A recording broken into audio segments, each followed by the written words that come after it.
Olá pessoal, tudo bem? Eu sou Samuel Possebon, editor da Tela Viva, e depois de um breve hiato a gente está de volta com o nosso Café com Pixel, um programa que eu apresento junto com o meu amigo Fábio Sesnick, que fala sobre audiovisual, sobre entretenimento, sobre tudo que está acontecendo no mundo maravilhoso do audiovisual, e a gente está diretamente aqui agora da Gamescom Latam, o evento que está sendo realizado em São Paulo, o principal evento de games da América Latina, com um convidado muito especial. Pela primeira vez a gente vai fazer uma conversa com um produtor internacional responsável por uma das grandes franquias de sucesso. A gente vai conversar sobre os novos modelos de negócio que conversam entre games e audiovisual. É um tema que a gente já explorou um pouco no nosso Café com Pixel, mas agora com os nossos convidados aqui, vocês vão ver que o assunto é muito mais interessante e muito mais denso do que a gente tinha abordado até então.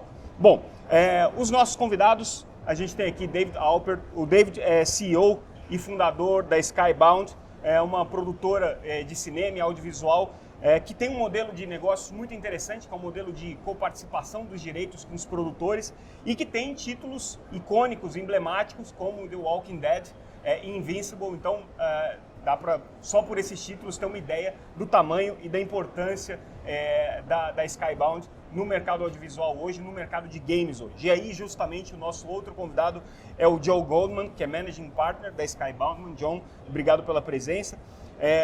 Também super ligado em tecnologias, hoje focado justamente na divisão interativa da Skybound, onde eles desenvolvem os jogos, onde eles desenvolvem os novos títulos, onde eles desenvolvem justamente essa comunicação entre o audiovisual e entre o mundo dos games. O Jon, ele também participa de várias iniciativas de Venture Capital, é advisor, membro do board de várias empresas, inclusive da Greycroft Partners, que é uma das empresas de Venture Capital hoje que tem atuado de maneira mais interessante nesse universo que dialoga entre games e o setor audiovisual. Também presidiu há muitos anos atrás, a gente está falando aí do começo da década de 2000, a Foundation 9 Entertainment, que é uma das principais editoras independentes de videogames, então um amplo conhecimento no mercado de videogames. Então, para a gente começar esse nosso bate-papo, vou mudar para o inglês. Jon, thank you very much David, thank you very much for your participation here, and Jon, for being here in Brazil for Gamescom Latam and participating at this Café com Pixel, this program that I host with Fábio Sesnick. As I told you, Fábio is a lawyer, but he plans to be a journalist soon, and you are a lawyer, has a lawyer degree, but now a producer. You can do better than I did. Introduce yourself, introduce what Skybound does, and what your main object here in Brazil. First of all, thank you for having us. It's an honor to be here in Brazil. It's our first time. Incredibly excited to be here. So thank you, Fabio, for helping bring us down. It's been amazing so far. So my name is Dave Alpert. I go by DA. I'm the CEO of Skybound. And we founded Skybound 14 years ago with the goal of finding a way to empower creators to connect with audiences in pretty much every medium that they want to connect to, whether it's comic books, film, television, video games, podcasts, live events, merchandise, all of those things. That's been the goal for us. We built up individual business units that are able to publish comics, produce film and TV, develop and publish video games, and operate each one of those infrastructures. Okay, thank you. And Joe, you can do the same. Just give us a little overview about your career, your backgrounds, and what you're doing now. Sure. So I started making video games in 1994. So I've been in the industry for a long time. And I built what was at the time the largest independent video game company in the world. So we had 1,000 employees all over the world, and we made over 500 games while I was leading that company. And along the way, we met, became friends actually 20 years ago, and had a similar vision of empowering creators and seeing a world where the creative talent could benefit by doing it themselves, publishing ourselves, which is what we do at Skybound. So it's been a journey that started before Skybound, and we're finally seeing this vision come to life. Okay, so you both talk about creators and how important is the role of the creators and how to empower them. But there is an elephant in the room, and all the media shows that we go. No, it's not here, but we can see it. This room's too small. Exactly, which is AI. All the media shows that we go here in Cannes, in whatever you go. Everybody talks about how AI is going to change the entertainment world and maybe replacing the producers and the creators. What's your view on that? So I think it's important to realize that there are credible threats to creativity and productivity from computers and from AI. And we don't want to do anything that's going to disempower or devalue creators. That said, you also can't do anything to hold back technology. If a tidal wave is coming at you, doesn't matter how much you yell at it to stop, the tidal wave is still coming. So we think it's important to understand where the world is going and try to find ethical ways to work with AI and to think of it more as a tool that can be helpful to people as opposed to a threat. But at the same time, you have to acknowledge that there is potential for it to be used poorly. I remember when I first came into film and television, there was a lot of debate whether digital photography counted as art. They were saying, no, if it's not film, it's not art.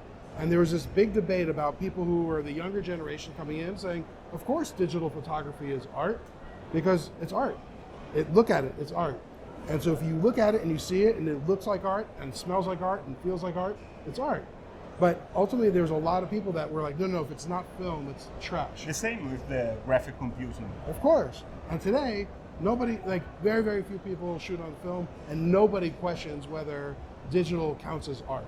And I think to some degree, there's going to be even more hysteria, and a lot of it well-founded, around AI.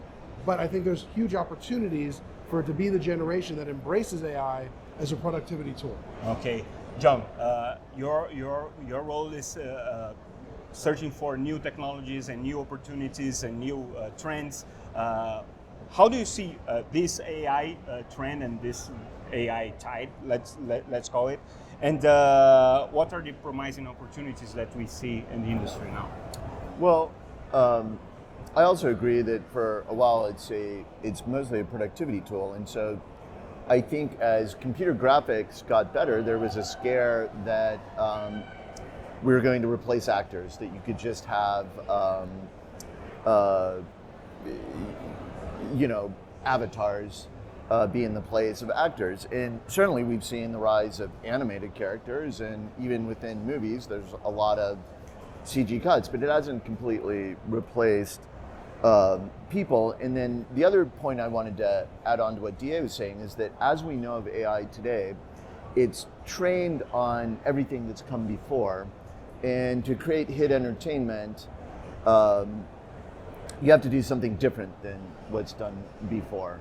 And I'm sure the tools will get better and better, but in the same way that we haven't replaced actors, I don't think we're going to replace creativity. But to get to your specific question, we're looking at a lot of interesting companies that are using AI to create more expansive worlds. So if you look at the video game industry, which is what this conference is about, there are a lot of games with open worlds, and one of the things that takes years and years and is a strain on teams and on companies is the ability to create more content for people to explore. So you actually are utilizing all the artists and creators you have in your company, and you still need more firepower, horsepower to create those worlds. So I think that that's going to be sort of a positive augmentation that AI brings. Can I jump back in? Yes. So I think one of the issues is the term AI. It's really scary. Yeah. The idea of artificial intelligence. Intelligence is It's really scary. complicated. Yes. And it makes people feel uneasy. It's like a boogeyman. It's like a big monster. Nobody has a problem with using technology to amplify creativity. But once you say artificial intelligence, it speaks about replacing the human. And that's where people, I think, get scared. And so I think ultimately, most people cannot agree on what AI is. If you ask people what is AI, ask 10 people, you get 12 different answers as to what is AI. And I think that's one of the problems, is that you just hear artificial intelligence and it makes people uneasy. It makes me uneasy when I hear So do you it. think if we change the name of artificial intelligence to spaghetti and meatballs, that would be a little more comfortable for people? 'Cause I that's- love spaghetti that's and delicious. meatballs. It's delicious. Yeah. And you can take advantage of the spaghetti meatballs. So Yeah. It'd be a lot more comfortable for people. definitely, Fabio. Let's switch a little bit to streaming, David. How has the relationship between creatives, producers, and studios changed with the rise of streaming platforms? So in your experience, has the myth that content would be driven by data come true? So I'm going to break those up into two pieces. Sure. So I think that I think the rise of streaming has been both an unalloyed good and evil all at the same time. I think it's great because it provides unbelievable choice in terms of and low friction. So you can watch more things in an easier way than ever before, and that's fantastic. And you experienced both areas, so before streaming and after streaming, Yes. right? Yeah. But I would also say that from a creator's perspective, at first it seemed like it was going to be great. There was going to be more money, more choice. You could do more types of things. You could find different size audiences. You didn't have to make one show that was going to please the entire country or the entire world. But I think ultimately it's eaten itself. And now that we've been through the boom of streaming, where everybody was launching a streaming platform, every company, and now you're seeing them collapse and go away, and you're seeing the margins starting to be ground. And the creators are being treated, I think, worse in this era than in previous eras. And it's a challenge because it used to be in linear TV, you're only competing against whatever show's on at the same time. Now you're against every show that's ever been created is all available to you at the same time. And I think that's really hard on creators because it devalues each individual new piece of content is worth less than it was prior. I think that once you try and smash creative product into a single price point subscription, you're turning it into a commodity like toilet paper. And it's certainly bad for creative teams. One of the unique and interesting things about the video game industry is it's still something where people pay for specific games, and the free-to-play model allows people to continue to pay for what they like, or to pay nothing if they don't like it enough. So it creates enough flexibility in the business model to sustain big companies and to sustain small companies, which is increasingly not the case in streaming and television, which is supporting an ever smaller number of big companies and squeezing creative talent. Do you believe that the streaming platforms, they can be a relevant player in the gaming industry? Well, I think we're seeing Netflix make a huge investment there. They have over 600 game developers on staff, which a lot of people don't realize. I think the jury's out because I think the nature of live operating games where you have to continue supporting it is actually against this commoditized model of paying a fixed price for a number of episodes, and then you've got that content that you put in a database. It doesn't quite match with how games are made and consumed yet, but they certainly have the money and resources to try and transform the industry. Mm-hmm. Dave, we talk about this transition between the old television to the new television. In terms of creating a successful franchise and taking the lessons from the old television to the new televisions, what difference do you see between the streaming era that we are living now and the previous era with the traditional television model, cable model, and so on? So I would say the one good thing that's happened as a result of the streaming boom has been the fact that shows from other countries and different languages can succeed in a way that wasn't possible before. So the fact that you have Israeli shows like Fauda in Tehran, that you have Korean shows like Squid Game, the anime, that you have German shows, you have shows from all over the world becoming popular in the US and in other countries, I think is a fantastic benefit. Beyond that, I actually think the big discovery, the big sort of revelation that Netflix has done and the streamers have done is they've recreated linear television from the 2000s. So you look at what's working on these shows, it's big procedurals, it's comedies. They're doing the same exact programming that was on CBS in 2005. That type of programming is now, all of a sudden, they've discovered this through all their data and all their research, that people like those shows. And so they're now making more of those shows. So I think ultimately there's this oversold nature that data is going to reinvent the way in which we create and discover content. And as a producer who's seen the data, I would say, phooey, I don't believe it. People say, oh, when they discovered House of Cards, is they use their algorithm to say that Kevin Spacey is really popular on their platform. And I was like, do you know where else Kevin Spacey was really popular at that time? Everywhere. Everybody liked Kevin Spacey. He was one of the biggest movie stars in the world. So yes, if you could do a TV show with Kevin Spacey, good idea. If the algorithm was so great, why does it take me so long to find something to watch? Yeah, that's a good question. Of course, you have recommendations and you have all the algorithms. It also recommends stuff I've already watched or that my daughter's watched. It's, you know, I think it's kind of similar. And to your, sometimes you get stuck in a bubble, right? Yeah. You don't have the chance to see other things that are being available. And I think this is a great opportunity, DA, to mention, like, I've heard a rumor that there's certain shows that are still incredibly popular on Netflix that were created a long time ago. Can you think of any? John, I think that's a great question. Thank you. Thank you for asking.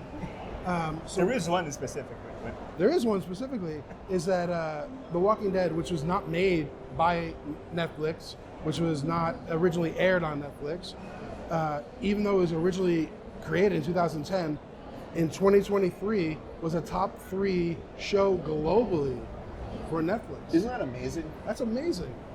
I think there's huge opportunities in Walking Dead, and people think it's dead. It doesn't die. It comes back. It's the undead. That's right. Exactly. Talking a little bit about venture partners, your other jobs and investing. How do you see this startup ecosystem growing, and specifically in high tech and innovative businesses? What are the trends that you see now? Well, as it turns out, this is an incredibly difficult period in venture capital, and I focus specifically on games, and we're in this very difficult transition period. So, you know, when games investment is the best is when you're at the beginning of new technology platforms or new business models. So the last really amazing run was as the free-to-play model moved from Asia to the United States. And then I spent a lot of time looking at, you know, virtual reality, because it's always good to get involved in an early platform, but sometimes the early platforms don't work and the installed base isn't high enough. So I think that probably a lot of venture capital has moved to more, you know, traditional areas like fintech or SaaS type stuff. But I keep looking at. But you don't see they taking risks in entertainment tech like VR and. It's really tough right now. I mean, if I'd like to, you know, I know he's watching. I'd like to encourage Mark Zuckerberg to drop the price of the Oculus below $200. What about the Apples? I mean, $3,500. Come on. Come on. Yeah, like that offended me. A little bit complicated. Yeah, I mean, you can't build a consumer entertainment platform on something that costs $4,000 for a single use type of thing. So, cool piece of technology, not a business opportunity yet. And then I'd say we probably spend more time looking together at investment and M&A opportunities for Skybound. Like DA and I have been very active looking at that. And by the way, you know, DA has been a limited partner in, you know, so in many ways we're working on everything together. Fabio? So David, we are seeing a lot of quick formats like TikTok and Reels, this kind of things. How do you see these things merging with TV? Do you believe that there is a space for that? Yeah, so I think that short format and create sort of user-generated content is only going to become more and more popular.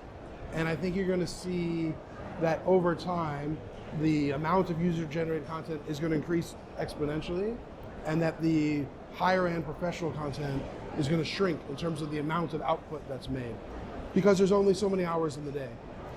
That said, I think out of that UGC type stuff, we're going to see the rise of a new class of super professionals that become massive stars in their own right. So like Mr. Beast or PewDiePie, these people are making hundreds of millions of dollars off of a completely UGC generated channel.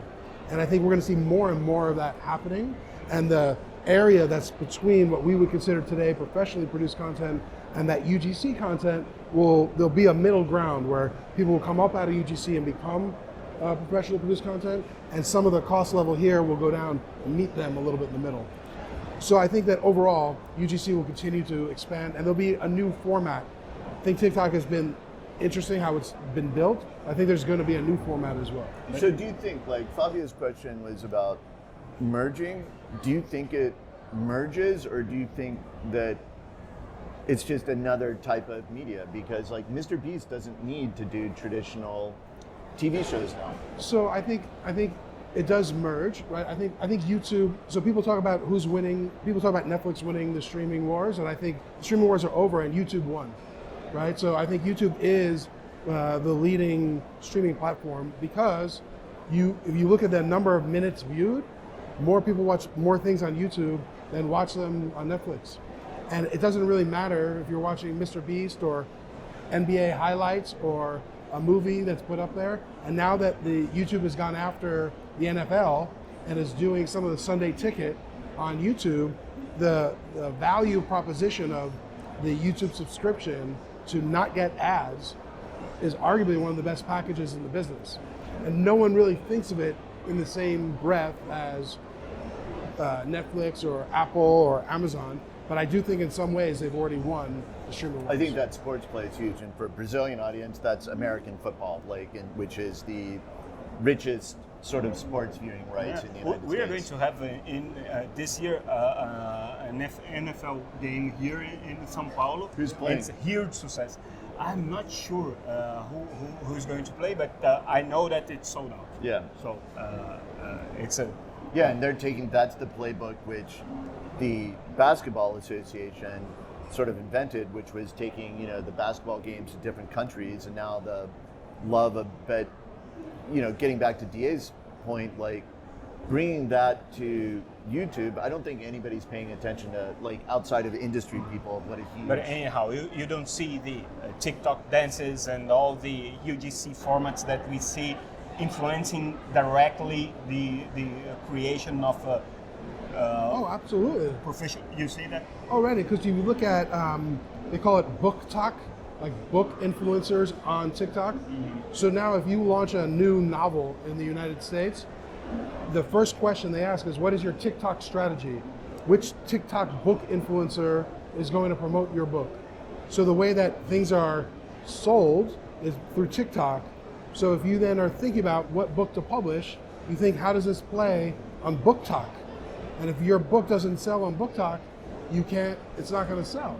So there's this whole realm of people changing their formats of books, which is as physical and non-digital of a medium as there is, based on what's popular on TikTok.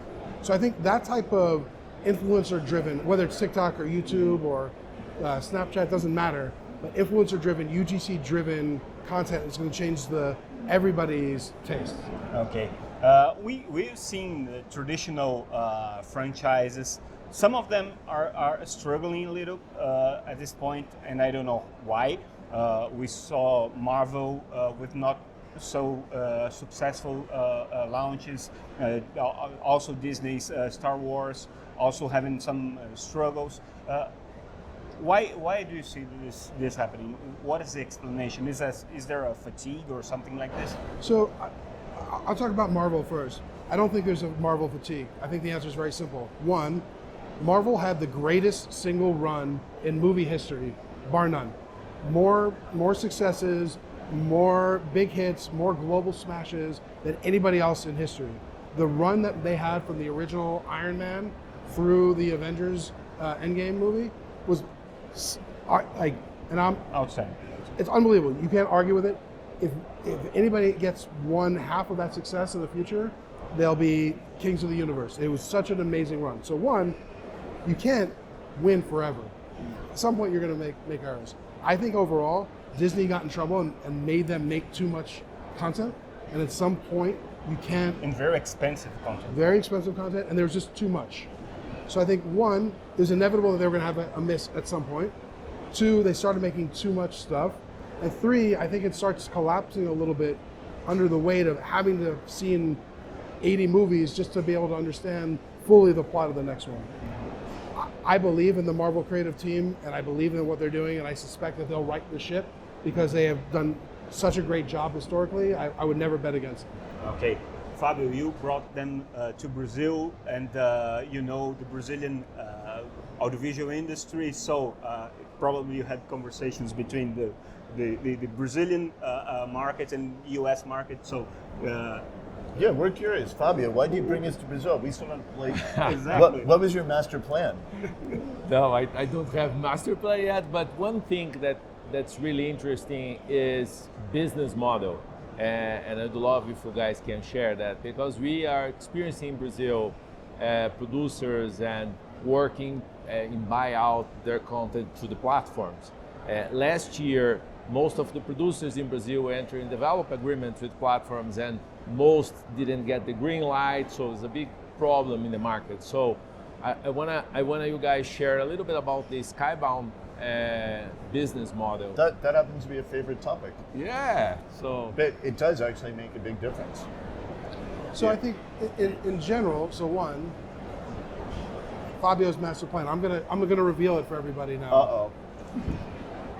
We think there's an amazing talent pool in Brazil, and that the amount of creativity and the productivity for price in Brazil is off the charts. And we think that the world is poised to have this Brazil moment.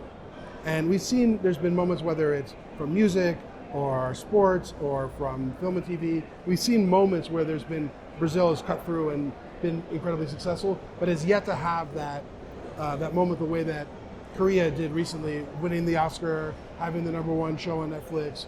Like, they haven't had that, and having the #1 bands all at the same time.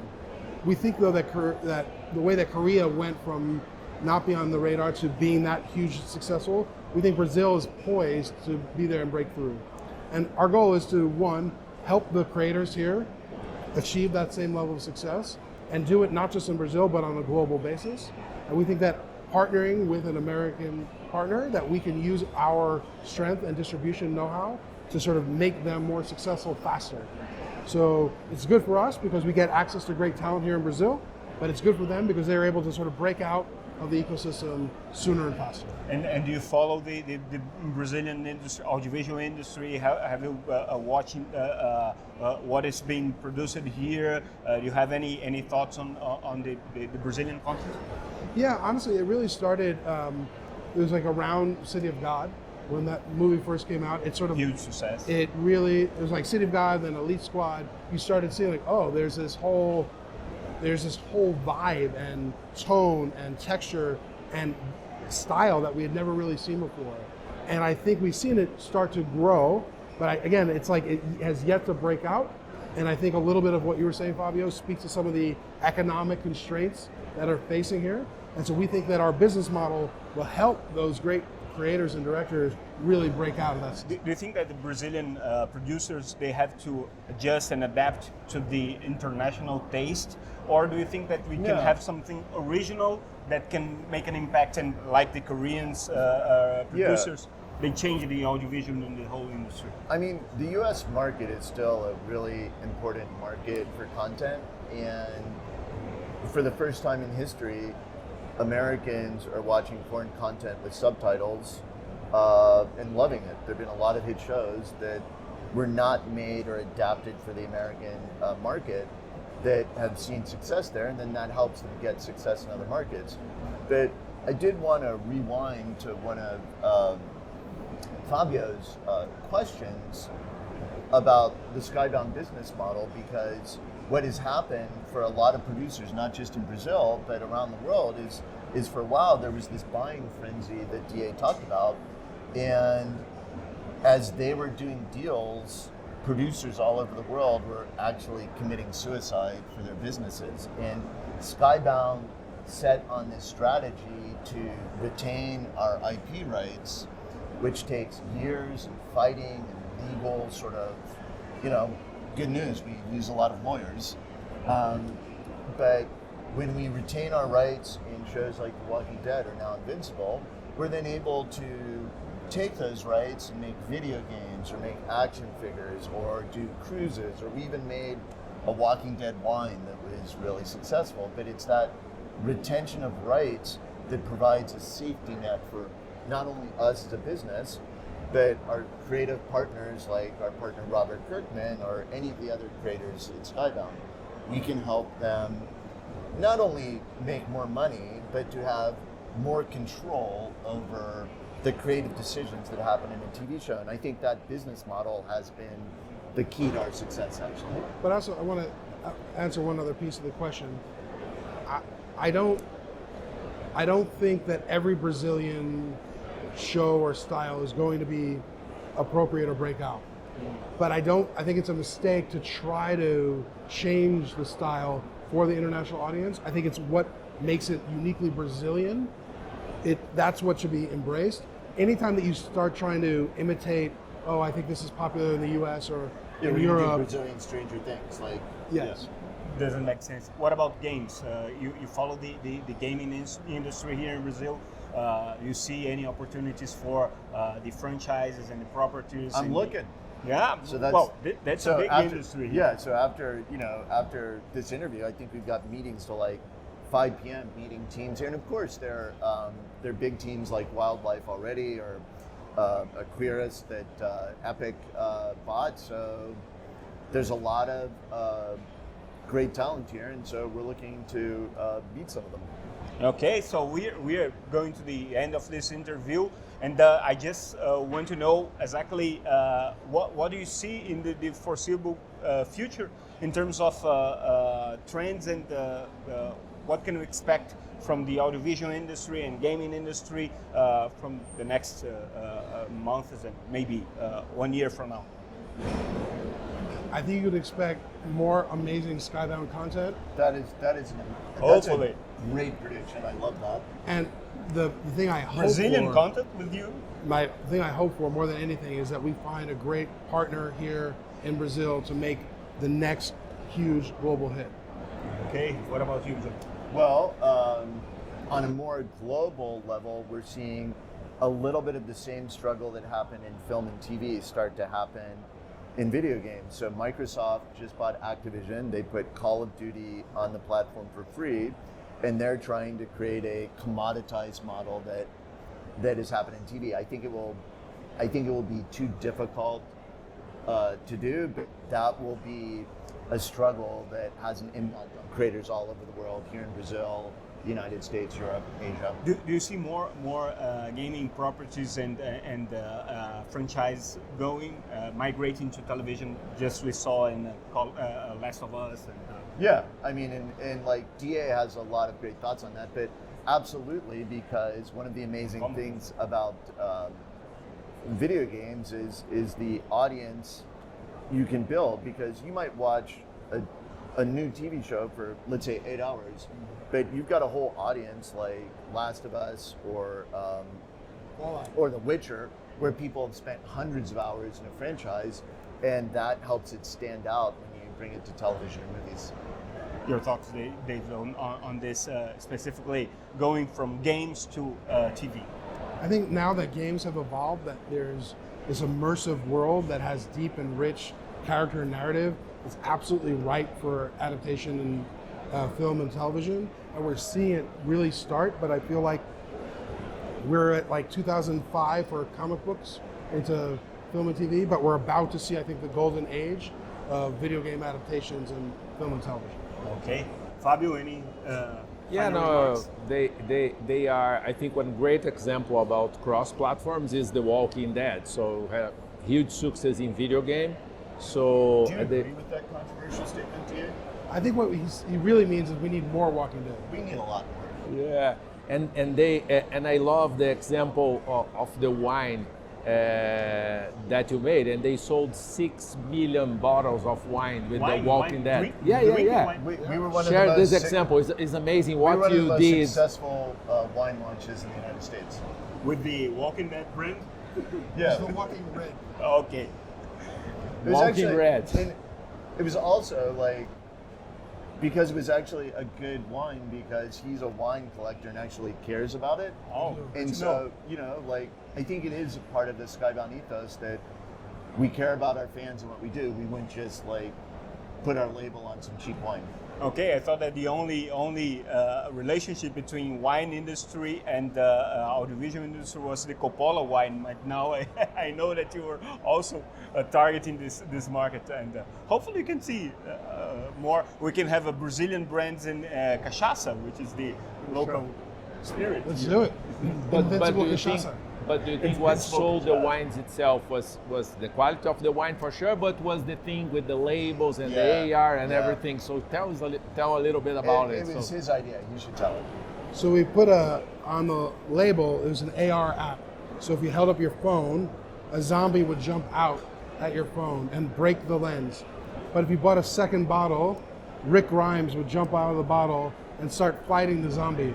So the labels are telling a story. Yes. Right. And then what It's happened, amazing, huh? the reason it turned into such a big success is that people bought 4 bottles. So they bought 2 to consume and 2 to collect. But people would stand in the supermarket with their phones out and start laughing and be like screaming. So people would come over. So people kept buying them in the supermarkets, making the scene. Amazing. That's what I call creating new formats, and this is genius. Congratulations. Ok? Pessoal, esse foi o nosso Café com Pixel. Agradeço a presença do David, a presença do Jon aqui conosco. David, thank you very much. Jon, thank you very much for being with us.